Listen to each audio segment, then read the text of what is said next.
na longa estrada que devemos percorrer.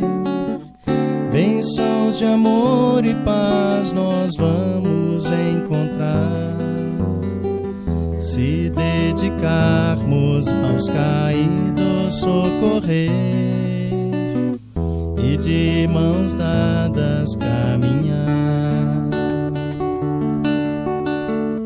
Há tanta mágoa, tanto pranto e tanta dor, são corações cansados de tanto sofrer,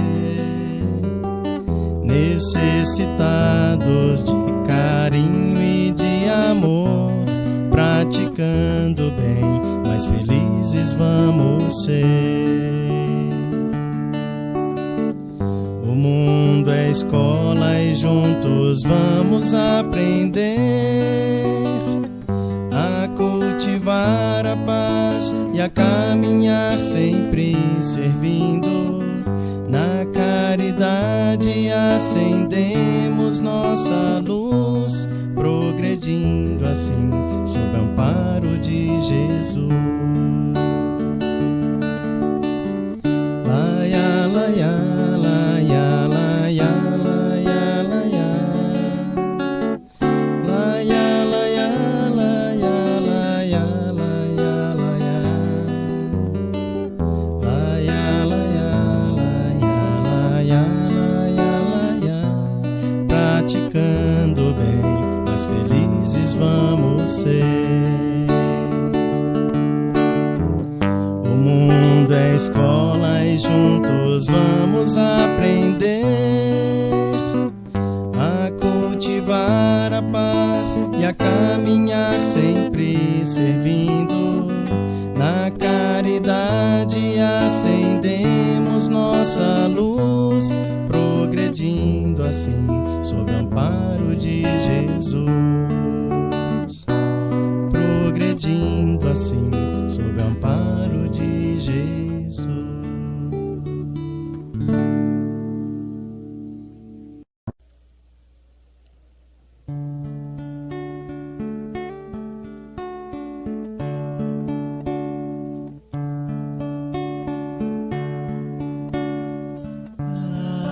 Agradecemos, Senhor, Senhor, estes momentos de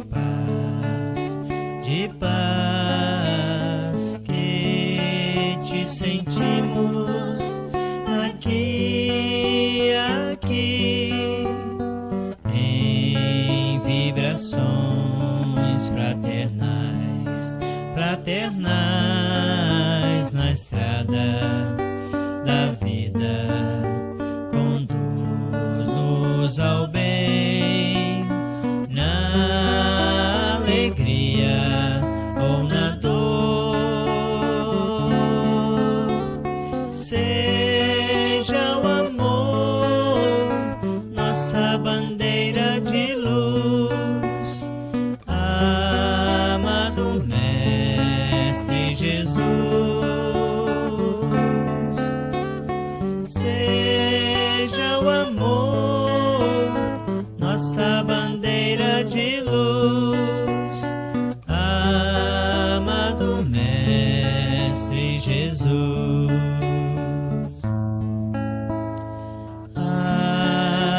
Agradecemos, Senhor, Senhor, estes momentos de paz que te sentimos aqui, em vibrações fraternais na estrada da vida. Conduz-nos ao bem, na alegria ou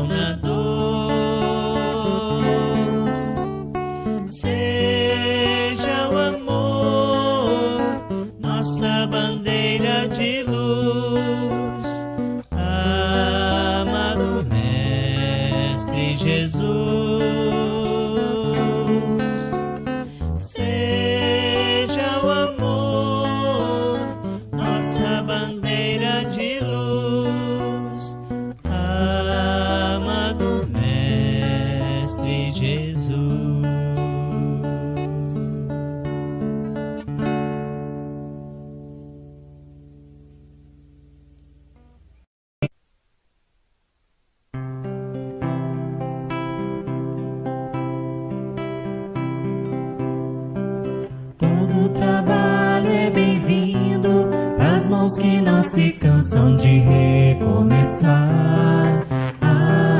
Todo esforço é preciso, é importante sabermos o tempo ocupar. A vida não é brincadeira, quem sabe esta chance demora a voltar. Se tem que ser feito é agora, é pra já, sem demora, esse é o tempo e o lugar. Preciso se faz viver o bem e a paz e espalhar o amor na canção. Ergamos a voz, tudo depende de nós, da nossa força e disposição. É só abrir o coração. É só abrir o coração. Todo trabalho é bem-vindo pras mãos que não se cansam de recomeçar. Todo esforço é preciso, é importante sabermos o tempo ocupar. A vida não é brincadeira, quem sabe esta chance demora a voltar. Se tem que ser feito é agora, é pra já, sem demora, esse é o tempo e o lugar. Preciso se faz viver o bem e a paz e espalhar o amor na canção. Ergamos a voz, tudo depende de nós, da nossa força e disposição. É só abrir o coração. É só abrir o coração.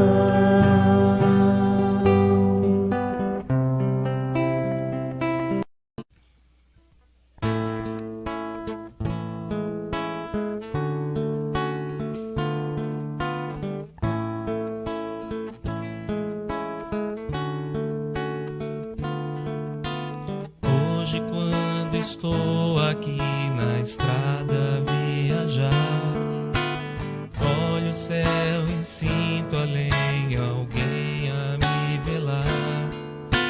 Sinto a luz que vem do céu e lembro que passou. Esse alguém há muito tempo o céu também olhou.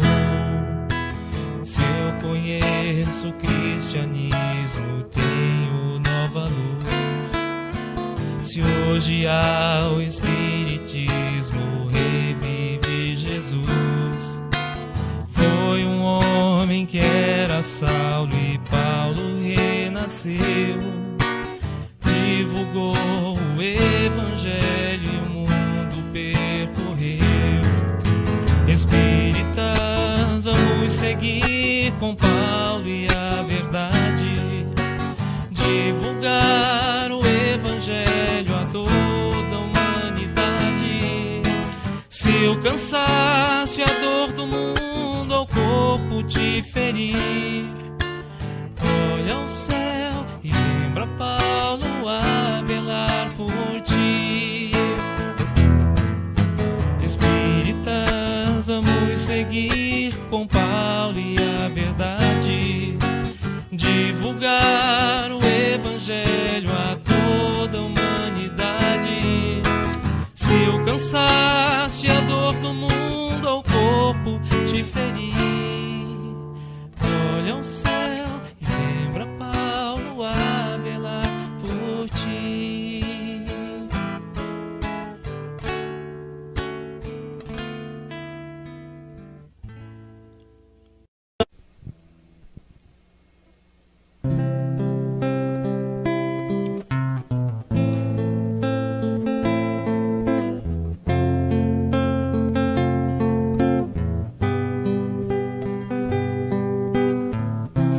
Para semear nós somos livres, mas a colheita nunca tarda.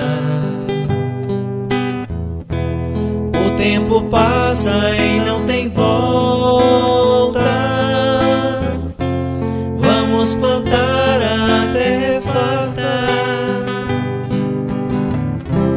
Fomos chamados ao trabalho. Vamos a Ele, vamos agora. Aproveitemos essa chance. Trabalhadores da última hora, Jesus é luz, irmão, amigo, anunciou para outros tempos um consolador. Temos agora em nossas mãos Espiritismo, amor.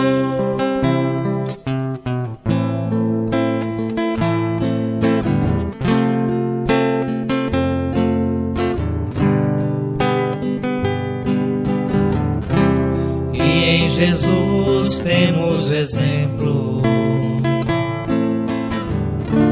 de amor e paz e confiança. Aprenderemos junto a Ele que o cristão nunca se cansa. Fomos chamados ao trabalho. Vamos a Ele, vamos agora. Aproveitemos essa chance. Trabalhadores da última hora, Jesus é luz, irmão, amigo, anunciou para outros tempos um consolador. Temos agora em nossas mãos Espiritismo, amor.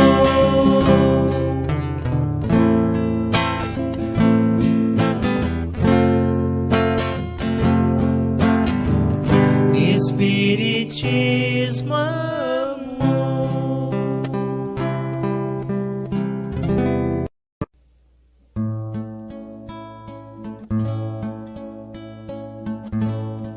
Quanta luz neste ambiente, descendo sobre nós, vibrando em nossa mente.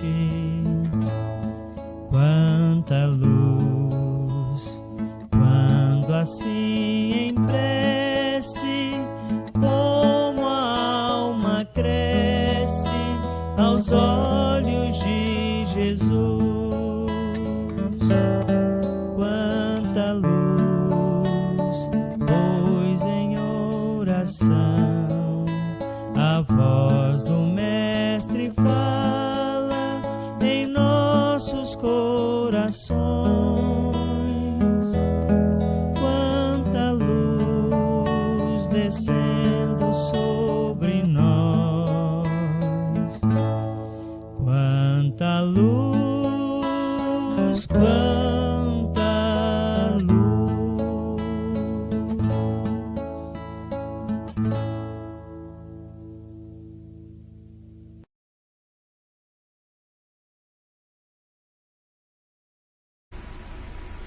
Boa noite, meus irmãos, que a paz de Jesus envolva todos neste momento. Convidamos os companheiros para que possamos juntos iniciar o nosso tratamento dessa noite, elevando o nosso pensamento até Deus, nosso Pai, até Jesus, nosso Mestre e amigo, e aos trabalhadores espirituais desta casa. Senhor Jesus, nos encontramos aqui, Mestre, pedindo-te o amparo, o auxílio, o socorro às nossas necessidades. Ajudai-nos, Senhor, a bem compreender as lições do Teu Evangelho, a fim de melhorarmos intimamente e, em consequência, melhorarmos o nosso corpo físico, a nossa família, a nossa existência aqui na Terra. Mestre amado, abençoe a nossa reunião desta noite. Pai nosso que estais nos céus, santificado seja o vosso nome. Venha a nós o vosso reino, seja feita a vossa vontade, assim na terra como nos céus. O pão nosso de cada dia dá-nos hoje, Senhor. Perdoai as nossas ofensas, assim como nós perdoamos a quem nos tem ofendido. Não nos deixeis cairmos em tentação, mas livrai-nos de todo o mal. Que assim seja. Graças a Deus e que Deus seja louvado. Nós vamos então ouvir a leitura inicial, que é do livro Pão Nosso, pelo Espírito de Emmanuel, em família. Aprendam primeiro a exercer piedade para com a sua própria família e a recompensar seus pais, porque isto é bom e agradável diante de Deus. Isso está em Paulo, 1 Timóteo, capítulo 5, versículo 4. A luta em família é problema fundamental da redenção do homem na terra. Como seremos benfeitores de 100 ou 1000 pessoas se ainda não aprendemos a servir 5 ou 10 criaturas?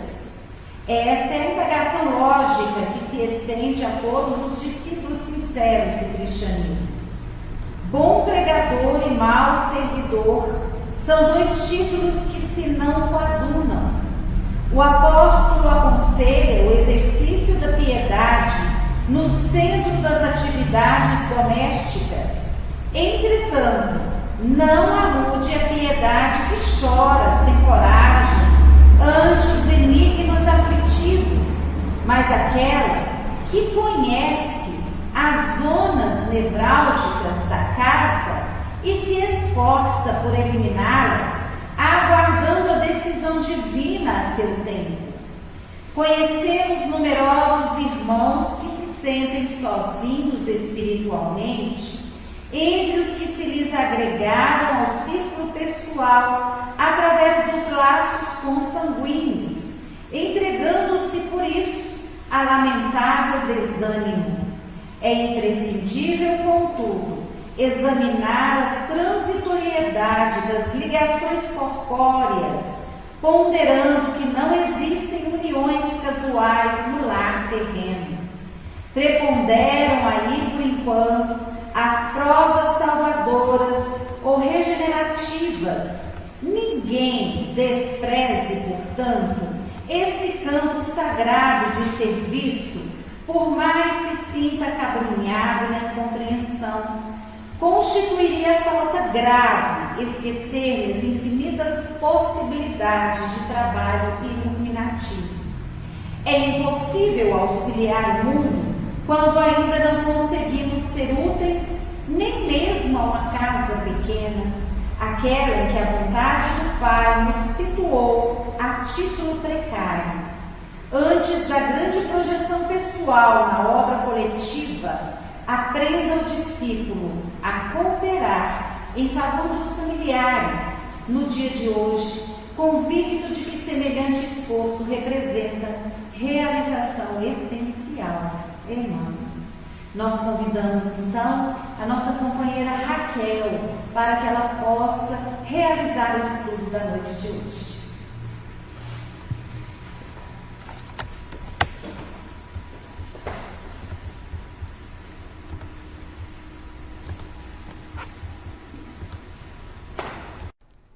Boa noite a todos.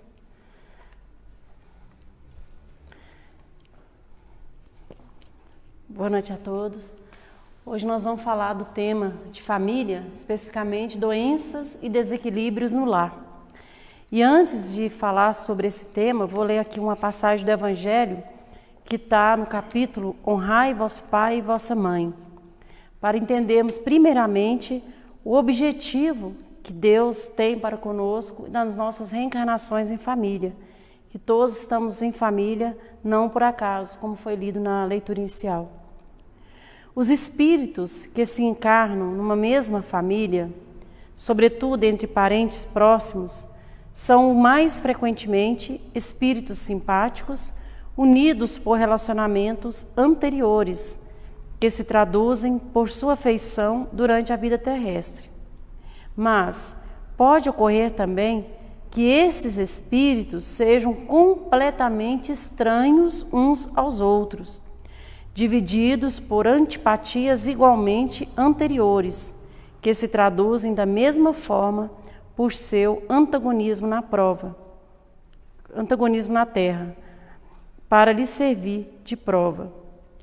Os verdadeiros laços de família, então, não são os da consanguinidade, mas da simpatia e da comunhão de pensamento que une os espíritos antes, durante e após a sua encarnação.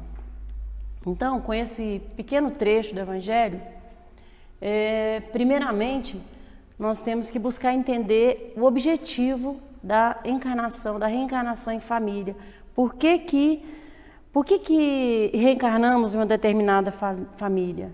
Qual que é o objetivo nesse processo reencarnatório? Quais os principais desafios? Quais os principais desequilíbrios que temos dentro do lar? Como alcançar essa paz doméstica? E como lidar com essas questões familiares? Que muitas das vezes, nem sempre, como foi colocado no Evangelho, a família vem por laços de simpatia, ela também pode vir por laços de prova. Então vamos tentar trabalhar um pouco esses temas. Aqui, no início do nosso estudo, tem a parte de Jesus em Mateus que fala: porque aquele que pede, recebe, e o que busca, encontrará, e o que se bate, e ao que bate, se abre. Então, aproveitando essa leitura, às vezes nós consideramos assim muito difícil, principalmente a tarefa familiar, que é o nosso maior desafio nessa vida, nessa existência, é o desafio de estar em família. E quando nós estamos passando, geralmente por conflitos familiares, a gente esquece que aqueles conflitos, aquela situação, foi nós que pedimos. Nós que pedimos para estar com aquelas pessoas, com aqueles espíritos. Então, temos que entender um pouco o que é essa fala de Jesus. Voltando também a essa questão, quando a gente fala de família, a gente está associando com a justiça das aflições. O que seria isso? Todos nós sabemos, o Espiritismo tem nos mostrado em vários estudos, no próprio Evangelho, que Deus, Ele é justo, infinitamente bom e justo. Em momento algum nós podemos duvidar da justiça de Deus e da bondade de Deus. Sendo assim, quais os dois aspectos da justiça? A justiça na terra pune simplesmente a crueldade manifesta, cujas consequências transitam nas áreas do interesse público, dilapidando a vida e induzindo a criminalidade. Entretanto, esse é apenas o seu aspecto exterior, porque a justiça é sempre manifestação constante da lei divina, nos processos de evolução e nas atividades da consciência. E qual a relação existente entre doença e justiça? No curso das enfermidades, é imperioso venhamos a examinar a justiça, funcionando com todo o seu poder regenerativo para sanar os males que acalentamos. Está em Emmanuel, Leis de Amor. Então, como que, vamos pensar, nós estamos falando sobre desequilíbrios, doenças e desequilíbrios no lar. Como que atuaria a justiça de Deus nessa lógica, quando a gente fala de justiça de Deus? Em Vida e Sexo, em Emmanuel, ele coloca o seguinte: a justiça divina dentro do lar, ela alcança os contraventores pela lei de amor e determina-se-lhe que instale nas consciências os reflexos do saque afetivo que perpetraram contra os outros, uns contra os outros. Então, olha essa frase: os contraventores da lei de amor, aqueles que estiveram juntos, porque nós sabemos que todos nós estamos associados no núcleo familiar, porque isso vem de uma necessidade de ajustes, vem de uma necessidade de aprendizado, vem de uma necessidade de convivência com aquelas mesmas pessoas que talvez não foram pessoas que nós tivemos uma relação tão positiva, ou pessoas que nós prejudicamos, ou pessoas que nós lesamos pela nossa dificuldade de ser melhor. Então, nesse sentido, todos nós que nos reunimos em família, ela é justamente a lei de Deus, a lei de amor agindo. Aí nós entendemos pela lei da reencarnação como Deus é bom, como Deus é justo e como Deus ele consegue, né, nos dar uma segunda oportunidade de estarmos convivendo com aquelas pessoas que tivemos dificuldade de conviver. Aquele filho ingrato pode ser aquela pessoa que nós desviamos. Aquele marido que às vezes ausente, talvez foi aquela pessoa que nós também deixamos, não atuamos da forma que precisávamos. A esposa, né, problemática, neurótica, talvez foi aquela que o marido desviou em outra reencarnação. Então, nós temos várias, né, através do Espiritismo, várias explicações para entender as relações em família. Então, a primeira pergunta que se faz, o nosso lar, ele é constituído pelos laços da afinidade ou da prova? É uma questão que nós temos que nos perguntar.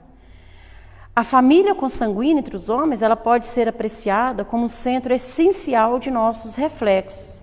Reflexos agradáveis ou desagradáveis que o pretérito nos devolve.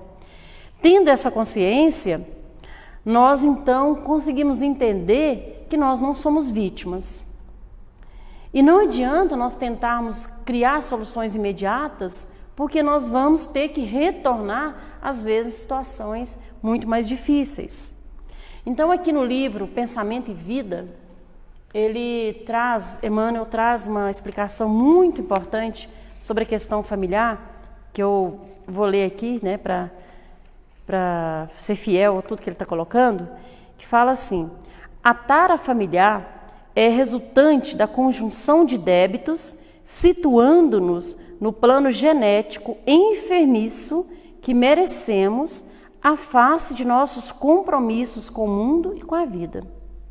Desta forma, somos impelidos a padecer o retorno dos nossos reflexos tóxicos através de pessoas da nossa parentela que nos devolvem por aflitivos processos de sofrimento. Temos assim, no grupo doméstico, os laços de elevação e alegria que já conseguimos tecer, por intermédio do amor louvavelmente vivido. Olha, então nós temos os laços de amor dentro do nosso núcleo doméstico, mas também não nos iludamos.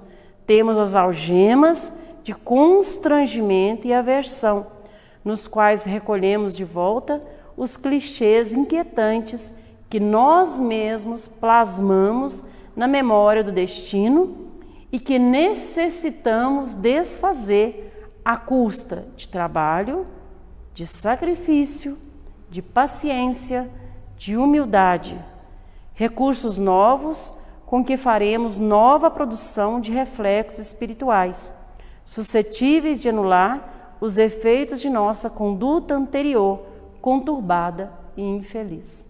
Olha que leitura rica que está em Emmanuel, Pensamento e Vida, né? Então aqui ele traz uma explicação muito clara, né, do qual a nossa relação com a nossa parentela mais próxima. Que nós temos, todos nós em família, temos aquelas pessoas que temos os laços de simpatia maior e aquelas que não tanto. Mas que o nosso desafio é conviver, o nosso desafio é tentar aprender com amor, com a paciência, com o entendimento, conviver com essa situação. Porque pensamos bem, se nós não tivermos esse conhecimento, esse entendimento, como que nós vamos conseguir conviver? E Deus é tão perfeito, tão bom, que Ele nos dá, através da reencarnação, o esquecimento do passado.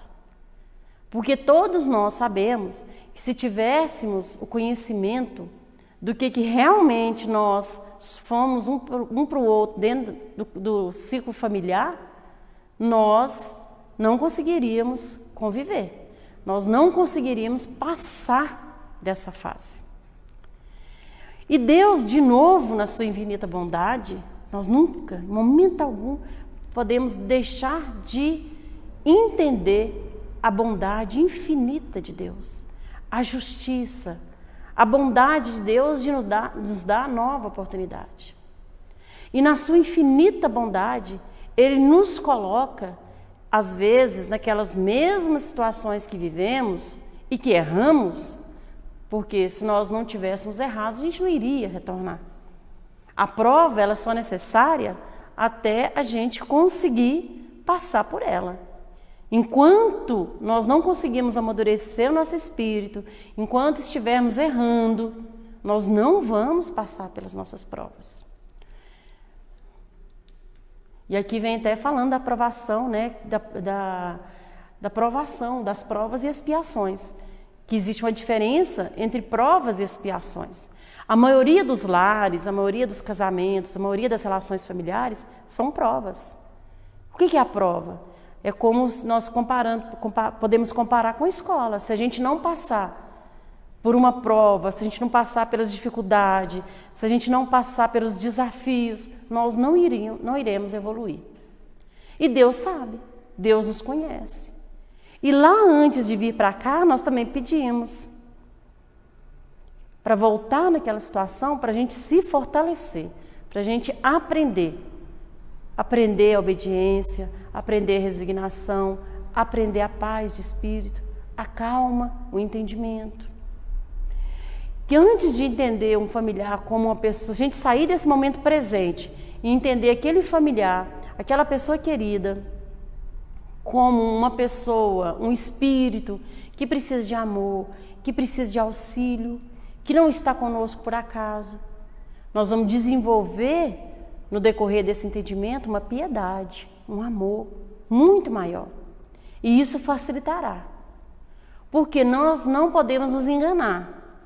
Nós sairemos daqui apenas quando estivermos burilados. Ou seja, não só nessa reencarnação.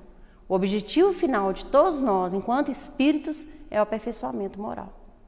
E até nós sermos obra-prima para Deus, nós vamos ter que ainda trabalhar muito, lapidar muito o nosso espírito. Como que nós lapidamos o nosso espírito? Através das provas. Prova é as provações que ensinam o rebelde preguiçoso, o discípulo rebelde preguiçoso, a estrada do trabalho e da edificação espiritual. Ou seja, o espírito rebelde e preguiçoso, aquele que não quer evoluir, aquele que não quer aprender. Então, se ele não quer aprender, ele tem que passar pelas dificuldades.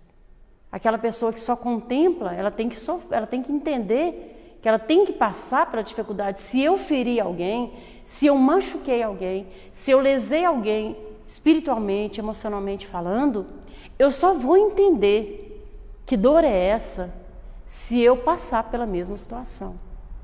E isso não tem nada a ver com castigo de Deus, que muita gente confunde. Isso não é castigo de Deus, pelo contrário, esse é amor de Deus. É o amor de Deus para conosco, porque Ele nos conhece, Ele sabe das nossas dificuldades. E nós devemos florescer onde Ele nos plantou. E muitas das vezes nós florescemos na nossa família, que às vezes nem sempre é aquela família que sonhamos, mas é nela que devemos estar. É nela que vamos evoluir. É nela que vamos crescer.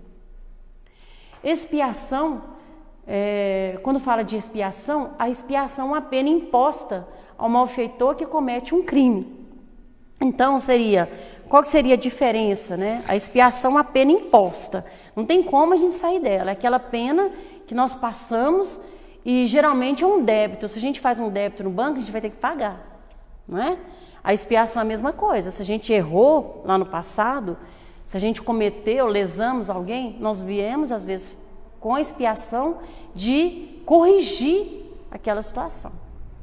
A prova são os ajustes necessários, são as dificuldades que nós vamos passando no decorrer da nossa existência que nos leva a melhorar, para purificar, para nos burilar.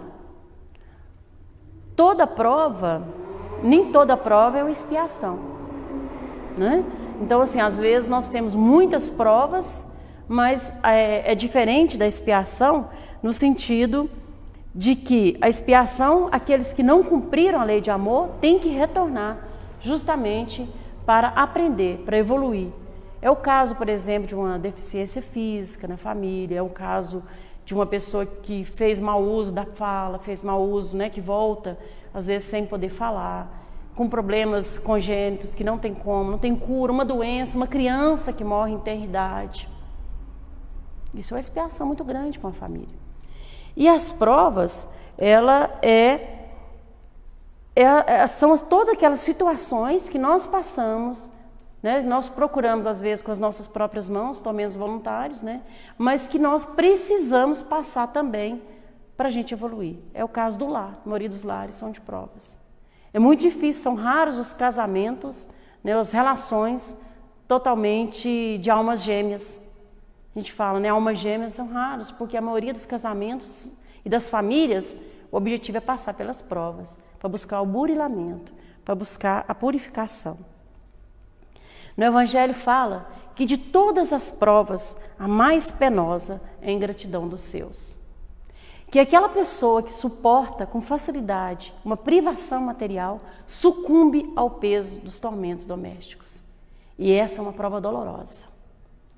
Todos nós que passa por uma ingratidão, né, dos filhos, todos nós que passamos por uma dor moral, que é diferente da dor física, com um familiar, nós sabemos o quanto essa dor é difícil. O quanto é difícil a gente conseguir superar, só porque é necessário. Por isso que nós precisamos nos fortalecer. Entre a dor física e a dor moral, qual das duas faz vibrar mais profundamente o espírito humano? Aqui coloque do Consolador em Emmanuel que podemos classificar o sofrimento do espírito como a dor realidade e o tormento físico, se qualquer natureza, como a dor ilusão.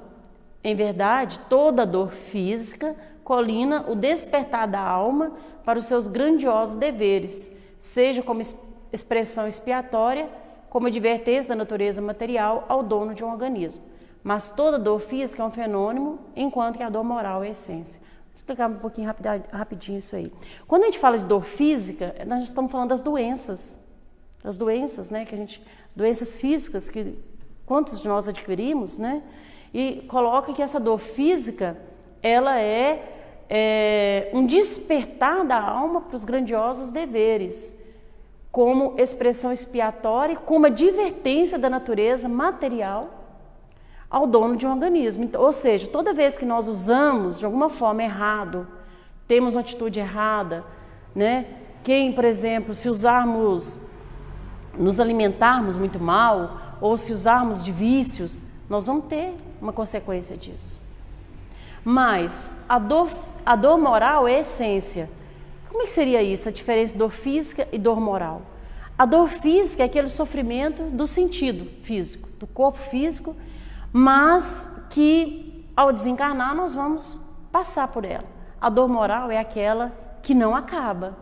A dor moral é aquele sofrimento que perpetua, porque ele está no nosso espírito. É aquela situação que nós muitas vezes nos iludimos. Nós vivemos de uma forma iludida, nós erramos, nós lesamos o outro espiritualmente falando, e isso gera essa dor moral. A ingratidão dos filhos, né? Como eu estava colocando aqui, que de todas as provas, a mais penosa é da ingratidão. E dos filhos para com os pais, como coloca aqui, é mais difícil ainda. Porque aos filhos compete amar aos pais, mesmo quando eles são negligentes ou irresponsáveis, por conta do Código Superior da Vida, o impositivo, honrar pai e mãe, sem excluir os que o são apenas por função biológica. Assim mesmo, por cujo intermédio a excelsa sabedoria programa necessárias provas redentoras e pugitivas, expiações liberativas, provas redentoras e expiações liberativas. É só através das provas e expiações entendidas como libertadoras é que nós vamos entender essa relação de filiação de pai e mãe, de filhos, sabendo que aquilo ali, aquela situação às vezes é necessária, mas é para nós repararmos, porque aquelas lesões, né, aquelas feridas que nós criamos com os nossos queridos entes, né? Ante um filho ingrato, seja qual for a situação em que se encontre, guarda piedade para com ele e dá mais amor.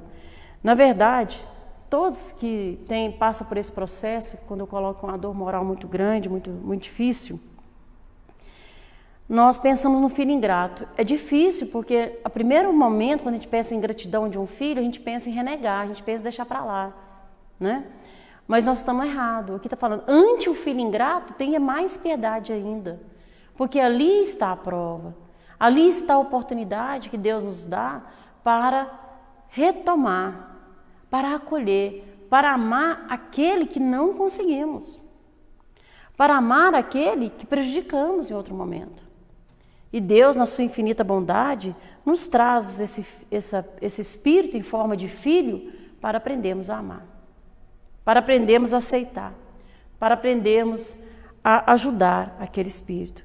Então, na verdade, quando a gente fala dessa questão, coloca no Evangelho, frequentemente o espírito renasce no mesmo meio em que viveu, estabelecendo relações com as mesmas pessoas, a fim de reparar o mal que eles haja feito. Relações, então, essas relações de ódio, essas relações de conflito, que agora é o próximo slide, né, que nós temos muita dificuldades, lares muito conturbados, com relações muito grandes, conflitos, grandes dificuldades.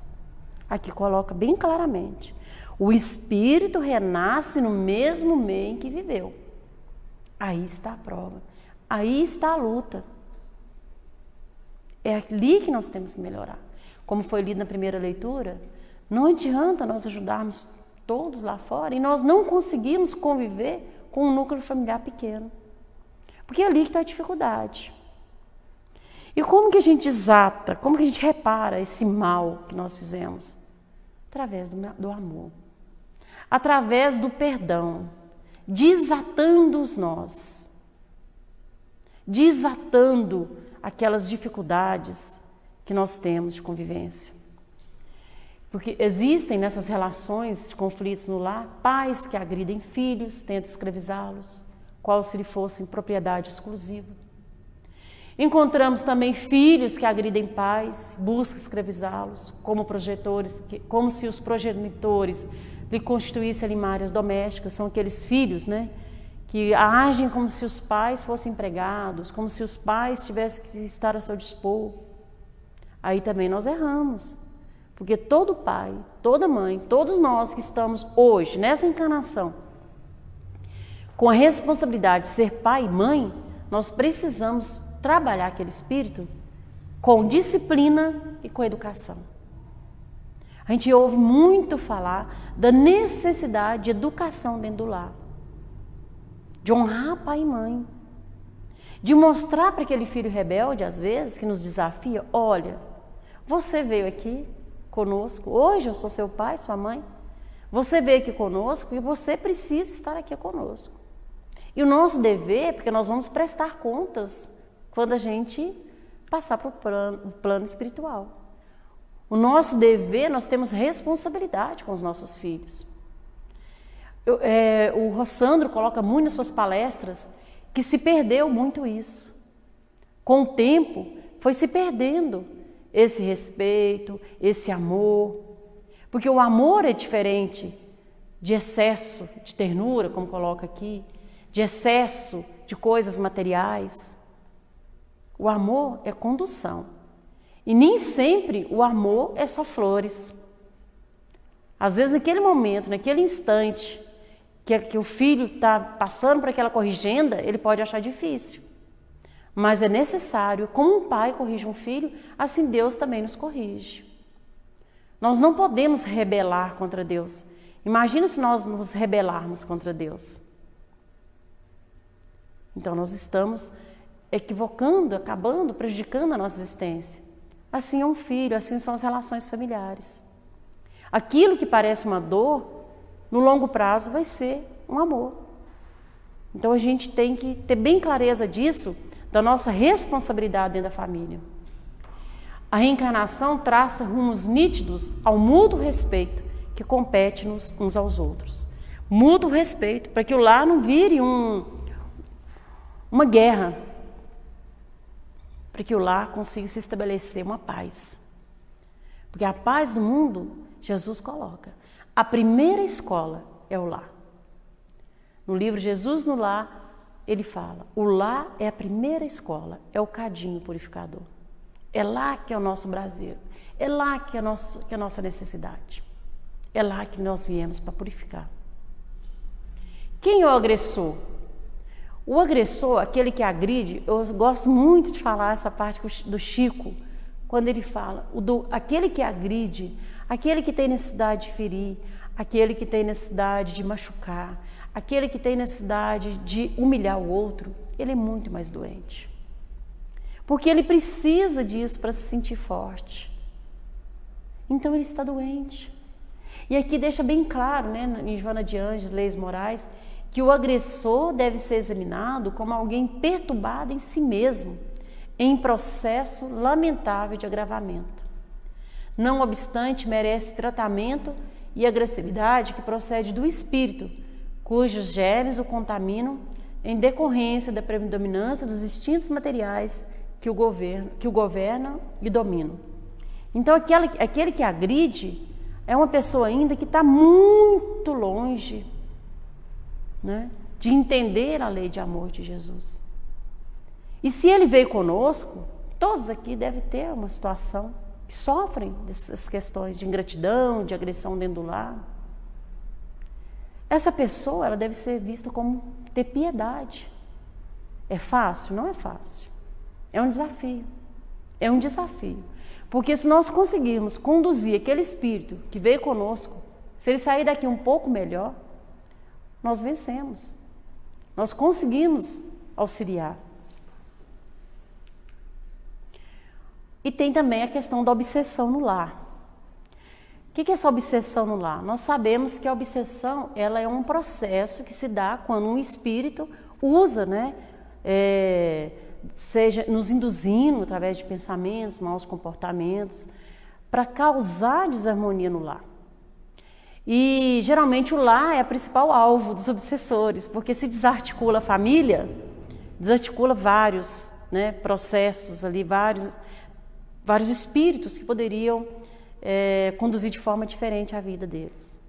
Mas quando a gente fala em obsessão, a gente está relacionando a questão da necessidade de vigilância e da nossa higiene, não só física do nosso lar, mas da higiene espiritual, que é a higiene física, claro, também, mas higiene espiritual que é através da nossa harmonização de pensamentos, os tipos, quais pensamentos nós estamos tendo, como nós estamos convivendo dentro desse lar, né? Se nós estamos alimentando vícios, como coloca ali, né? Ele coloca dos goles e baforadas, garfo hiperativo, excesso de sono, né? Desatino de práticas sexuais, que são grandes facilitadores da obsessão. Então, o que é isso? Aqueles espíritos muito materializados ainda, que deixam dentro do lar situações difíceis. Então, ali também nós sabemos que nós nunca estamos sozinhos. Se nós agimos e pensamos de uma determinada forma, nós vamos atrair aqueles espíritos que agem e pensam daquela determinada forma. E o nosso lar, ele deve ser um santuário. Nós devemos tomar muito cuidado, porque o nosso lar é o lugar do refazimento das nossas forças psíquicas, é o refazimento para nós irmos para fora, para nós trabalharmos. Então, no lar, nós temos que buscar essa harmonia. Tem o ciúme, tem o egoísmo, tem a vaidade, o apego desenfreado a pessoas e coisas. isso tudo também traz a perturbação no lar. As pessoas que estão ligadas assim, só materialmente uns aos outros, que só pensam nelas, que não conseguem auxiliar, que não conseguem conviver, que é o jogo de interesses. Essas perturbações de ciúmes excessivos, isso tudo traz obsessões. Gritos e apatia, nenhum lado nem o outro, tem que ter equilíbrio, né? Os desequilíbrios através da gritaria ou do mutismo, aquela pessoa que está sempre apática, que não fala nada. A indiferença é complicado. A indiferença com os nossos também, ela acaba por criar dificuldades, mais ainda, dentro desse processo obsessivo. Sentimento de posse é o que ocorre demais nas relações familiares. Meu filho, meu marido, minha esposa. Meu. Ninguém é de ninguém. Né? No sentido positivo da palavra, ninguém é de ninguém, no sentido, nós somos espíritos que estamos transitoriamente uns com os outros. Aquela pessoa que tem um sentimento de posse, quando perde, principalmente através da morte, ela sucumbe também.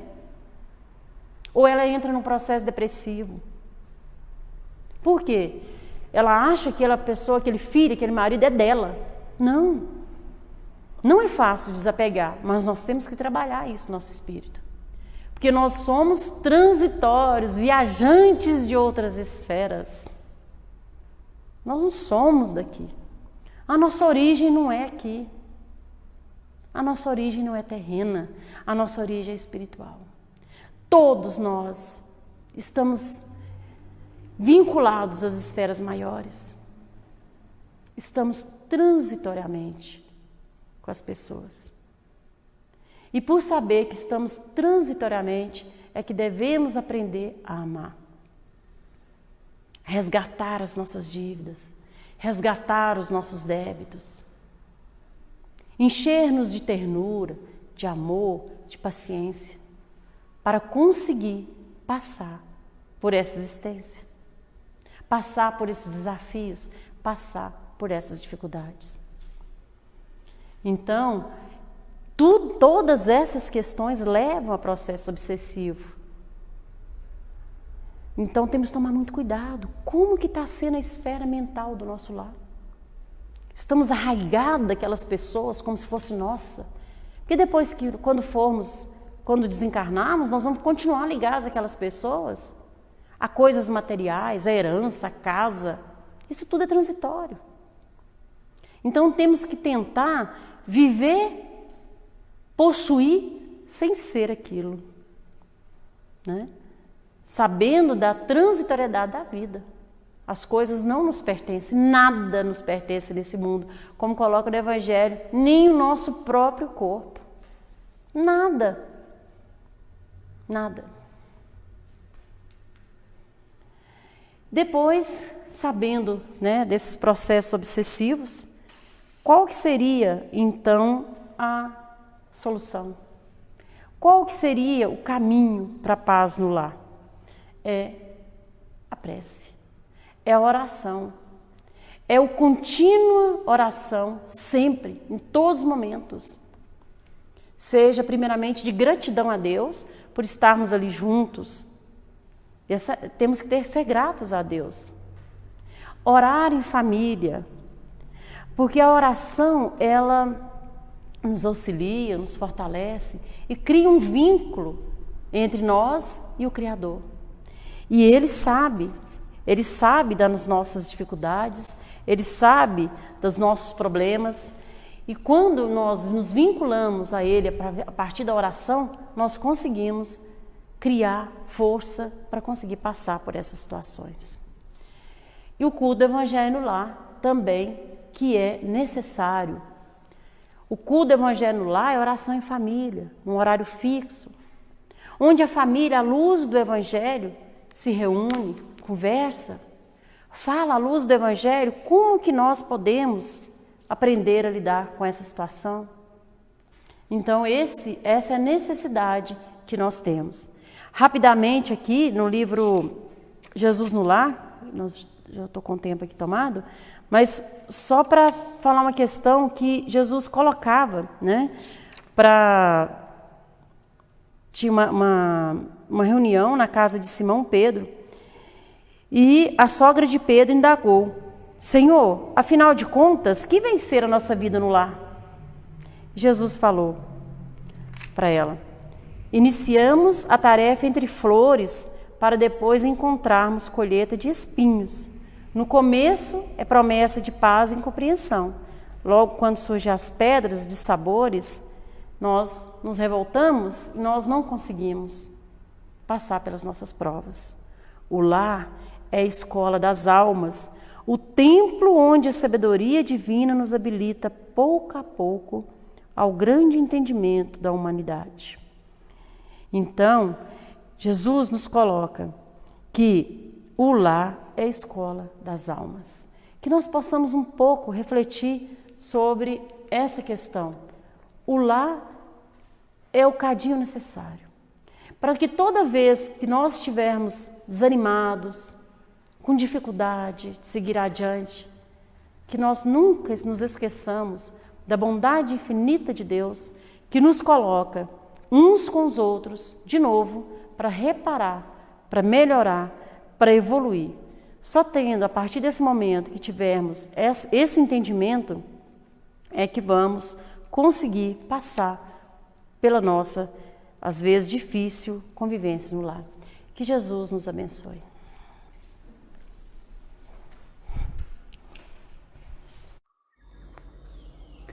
Nos preparemos para o momento do passe e fluidificação das águas.